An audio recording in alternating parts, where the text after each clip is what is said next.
can do Atyanta Bhav. Okay, go for Atyanta Bhav.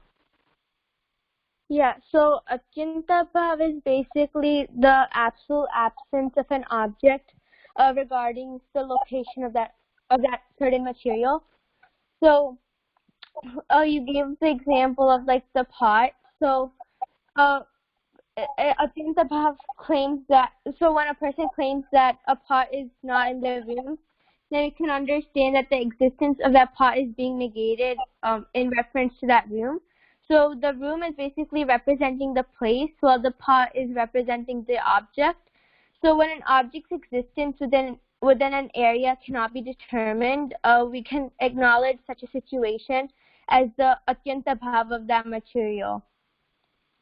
So, and when we refer to Atyanta Bhav, the Nyaya school of Vedanta says that the pot must not exist in any kind of name or form for it to be non-existent. The term abhav will mean absolute absence. Be clear about this. And no sort of presence, 100% complete absolute absence is what abhav word means. Ji Raja. Fine. Who will be explaining the refutation of Atyanta Bhav? I can do that. I can do the refutation. So, Okay. Sri Mahaprabhuji refutes the theory of Atyanta Bhav by explaining that, like, since like we believe in like Brahma being both the material and efficient cause of this universe, and Brahma is infinite, so each and every an object which is produced out of like Brahma's that attribute. So this would mean that like no object exists in this universe which is not produced out of Brahma's attribute. I mean, because Brahma is creating this universe with its such attribute. So just like Brahma is eternal, like I said, like Brahma is infinite, so are the objects like which are produced out of them. So this disproves the first abhav, since like Brahma is in each and every object, and then that would mean that nothing can be absent, since Brahma can never be absent from anything in this Jagat, as he himself has manifested into the Jagat. So Brahma and the Jagat are one. So there can never be anything in this Jagat which can be absent.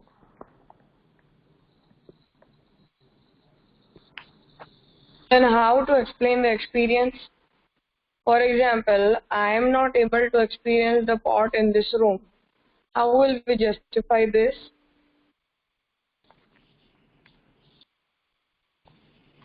So as I said, like Brahma is manifests himself into each and every object. So the only reason like why we don't see like Brahma in each and every object is that Brahma conceals his universality and omnipresentness in each and every object as well as person. So in order to create more variety for his lila, so if everybody's the same thing or Brahma, then it won't be as fun as if everybody had their own like concealed identity. So whenever Brahma wants to like project an object, he hides all the other characteristics besides the characteristics that suit that certain object or person he's gonna like portray or that he chooses to play. Nice. Next, Prabhav. I can explain Pragbhav. So basically, Pragbhav is the absence of a material before its creation. So the Nyayavadis are saying that before something is created, it's absent because like it doesn't exist. So that's kind of what Pragbhav means.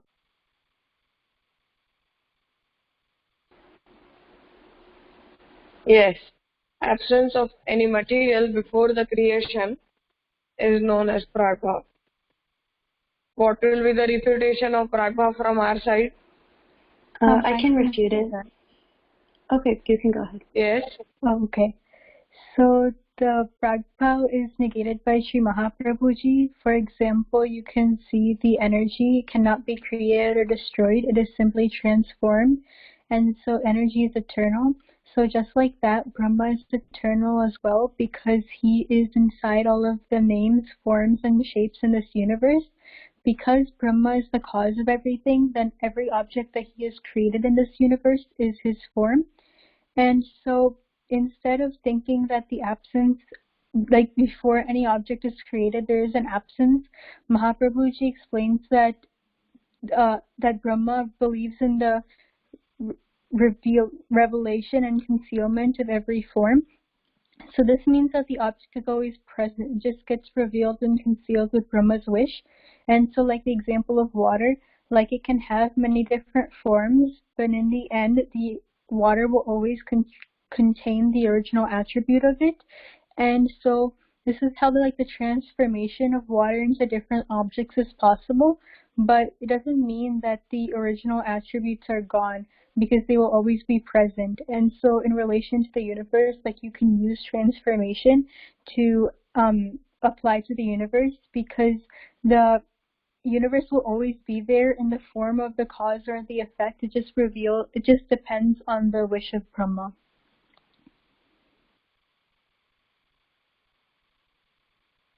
Fine. Next, Pradwan Sabha.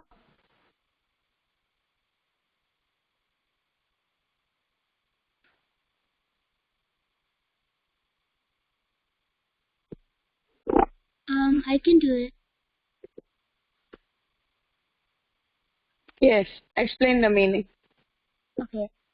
So Pradvans means destruction, and above means the absence that takes place after that destruction. So for Pradvansabhav, for example, when you have a pot and you break it, it means that you have total absence of the pot and you cannot have that pot back. So Pradvans that after the destruction of an object, you can't have that object back. So there's total absence of the object after it's destructed.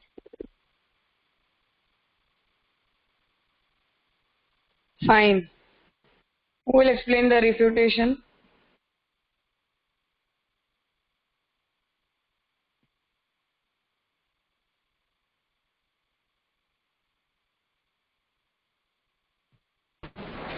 I can explain the refutation. Okay, so basically, for the same reasons that Ashini said for Pragbhav, the same applies for Pradvansabhav too. So after an object is destroyed, it's not totally absent because it wasn't technically destroyed. Bhagavan decided that he just wanted to conceal it. So just as something can't be absent before its creation, something can't be absent after its destruction as well, because it isn't being destroyed, it's just being concealed or unconcealed, depending on Bhagavan's wish. Fine. Next, Anyonya Bhav. Jiraja. So Anyonya Bhav says that different objects aren't the same, and there's an absence of certain attributes in certain objects. So the pot cannot have the same attribute as the table.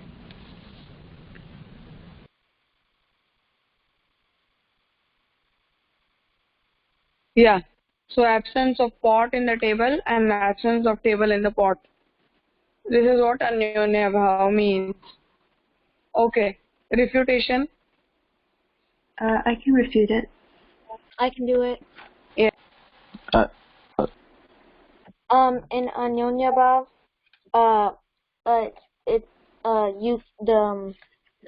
something else can act as if another. So Brahma, so as an actor, they can act as if multiple roles. Like the villain can act like a hero, and the hero can act like a villain. The same way, objects can be also the same.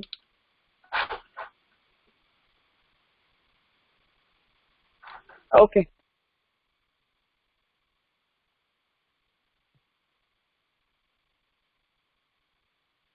Write down one statement, everyone. Sarvam Sarvamayam. Sarvam. Sarvam. Then Sarvamayam. Sarvamayam.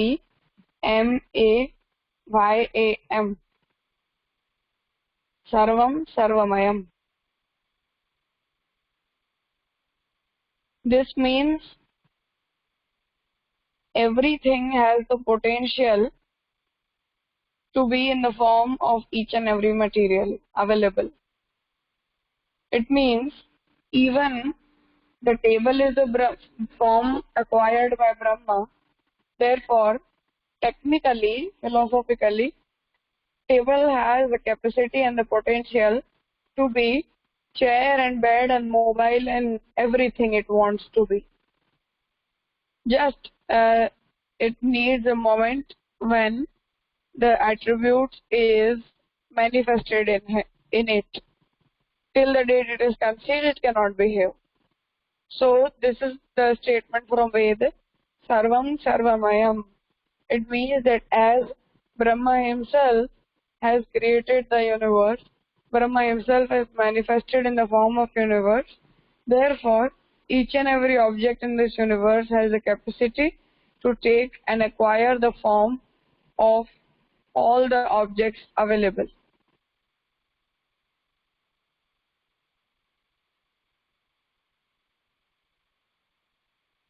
Fine. Now, whoever is the turn today may start reading the next topic. Ji Raja. Second. Okay, not creation but manifestation. Mayavadi's doctrine of abhav has been refuted, and the spiritual doctrine of avirbhav, tirobhav, has been accepted in the philosophy of Sri Vallabhacharya. Similarly, the refutation of Mayavadi's doctrine of the creation and abolition has been made on the basis of the doctrine of avirbhav and tirobhav in the philosophy of Sri Vallabhacharya. Mayavadis believe in the doctrine of creation and abolition as they have accepted asatkaryavad, the doctrine of the effect in the non-existent cause.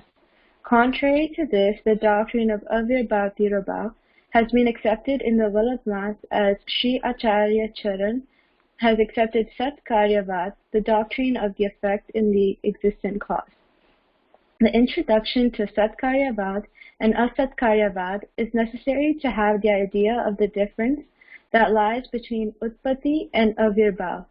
Hence, we shall be acquainted with the doctrine of Utpatti and Avirbhav, respectively, on the basis of these two ideologies. So this paragraph just gives a brief introduction into what we're going to learn next. Essentially, we now know that Mayavadi's doctrine of abhav and their doctrine of creation and destruction cannot be true, as per the fact that Brahma himself manifests in the form of the Jagat, and every object has the potential to have all the attributes of Sat, Chit, and Anand be manifested, and so he can never be absent.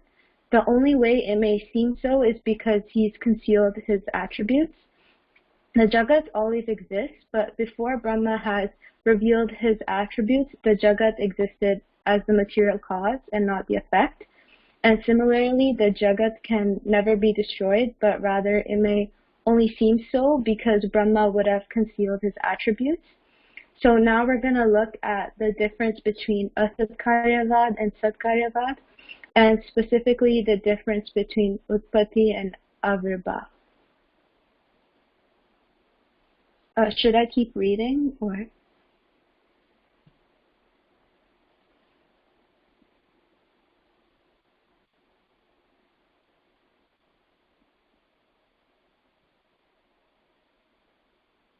Raja, I can't hear you.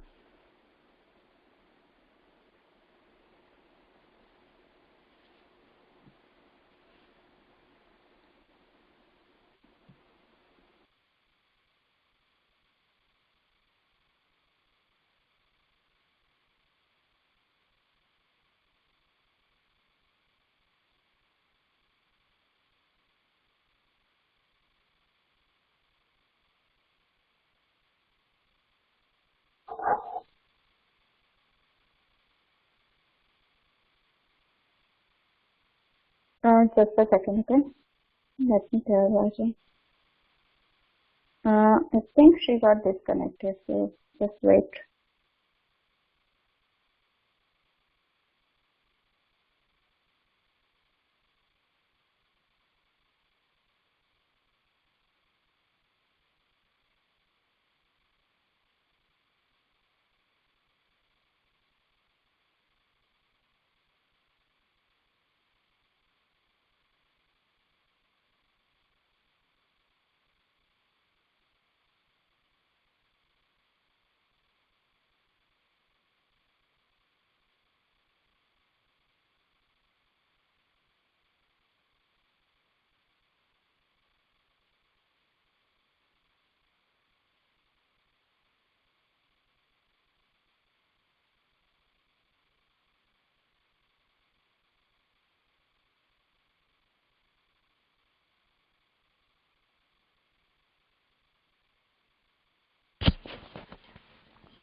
I'm not sure. Raja is also not picking up the phone.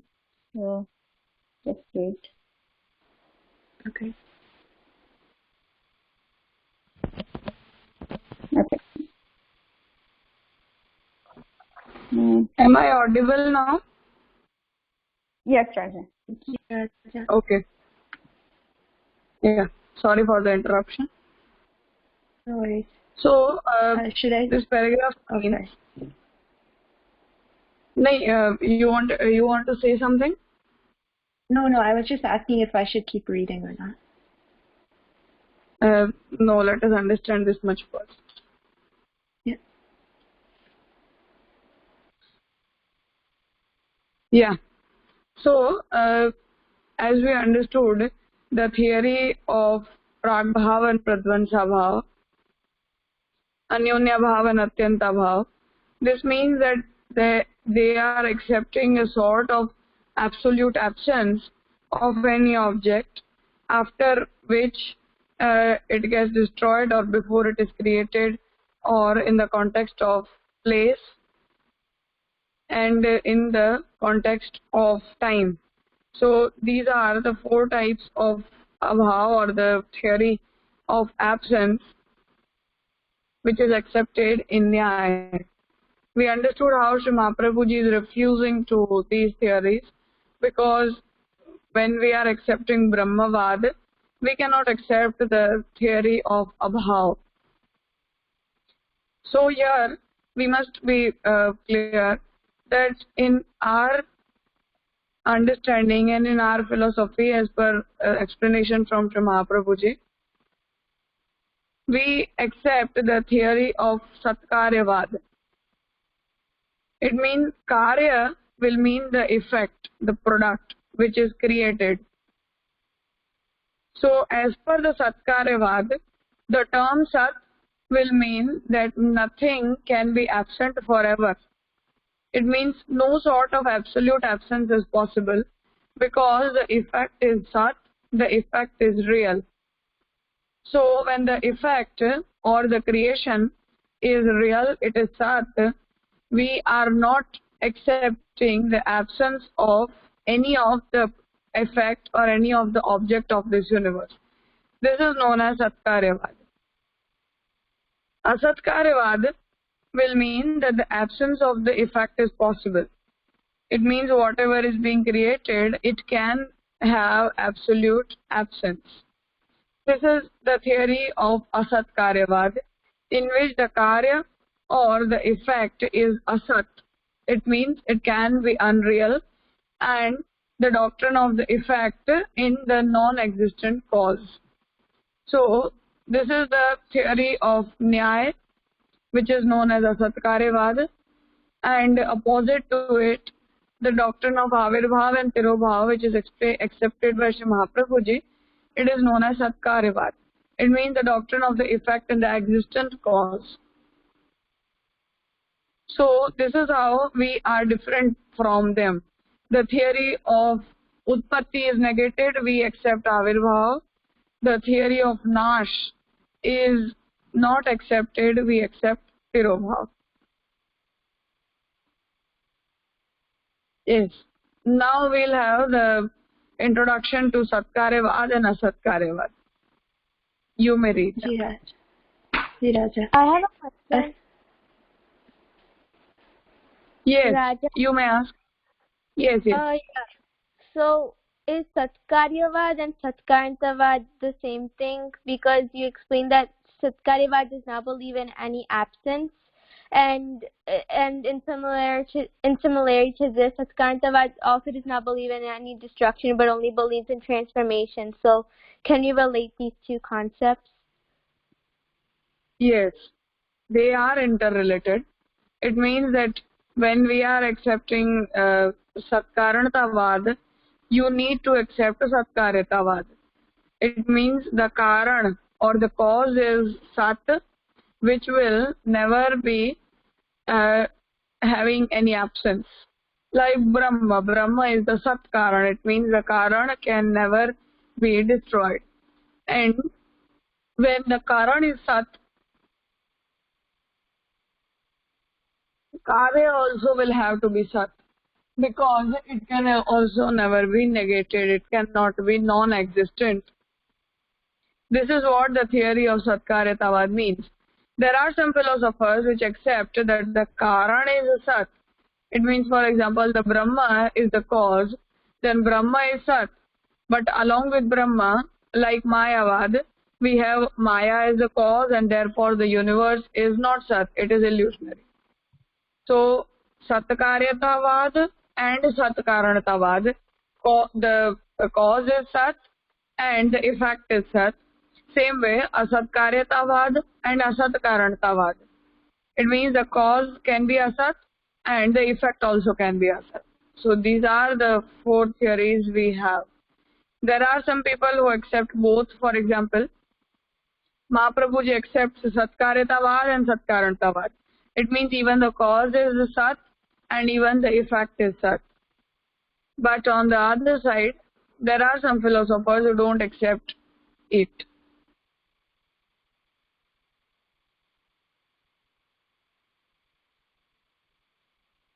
Ji Raj, I understand.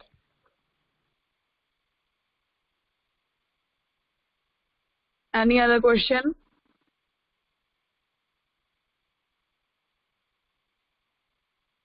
Fine. Read the next one. Ji Raj. Asatkaryavad Utpatti, the doctrine of effect in non-existent cause. So before the creation of an object, its functional effect is non-existent. This belief is called Asatkaryavad. The Nyayavadis explain Asatkaryavad somehow in this way. In order to produce crop, the farmer sows seeds in the field. At the same time of sowing seeds, the plants, the karya or effect, are not in existence. In other words, karya effect is asat, non-existing, or there is pragbhav of karya. When this abhav is removed, karya is produced. That means sat is produced from asat. The supporters of Nyaya theory use the word utpatti, the new creation, in the technical sense. According to them, the word utpatti means coming into existence of an object which does not exist at all. So this paragraph explains how Nyayavadis believe that every creation is a new beginning, and hence the term utpatti. They believe that everything is a new creation because they think that an object came into existing after not existing at all. They think that initially the object was asat, or that there was an absence of the object before it was produced, as explained by the theory of Pragbhav. And so initially its karya was not existent or unreal. So they believe that sat was produced from asat, which is not possible at all. Their theory is different from what Sri Vallabhacharya explains. He states that Bhagwan simply reveals his attributes, and when he does this, it seems to us that an object has been created because of our limited vision and understanding. So there was no point during which that object and its karya were not existing, but rather they were just concealed by Bhagwan. So the main issue which Mahaprabhu is having with Asatkaryavad is that before the creation of that particular object, you are accepting absolute absence. Now, how can anything be created out of the absolute absence? It means you need a base, you need something which creates something, but they don't accept so. So when they are accepting Pragbhav, it will mean that the absolute absence of the object before it is created. So before the creation of the object, if you are having the absolute absence of that material, it means that the karya or the effect is coming out or is being created out of asat, the non-existing attribute, which is known as pragbhav of that karya. So as per them, even abhav is an element for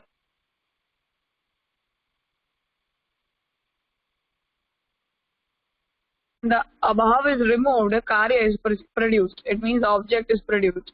And as we understood their theory of Arambhavad, as per their theory, each and every moment is a new beginning. And therefore, the rice, milk and sugar which we had taken in the bowl, they haven't changed themselves into the form of the kheer, but the kheer itself is a new beginning in its form.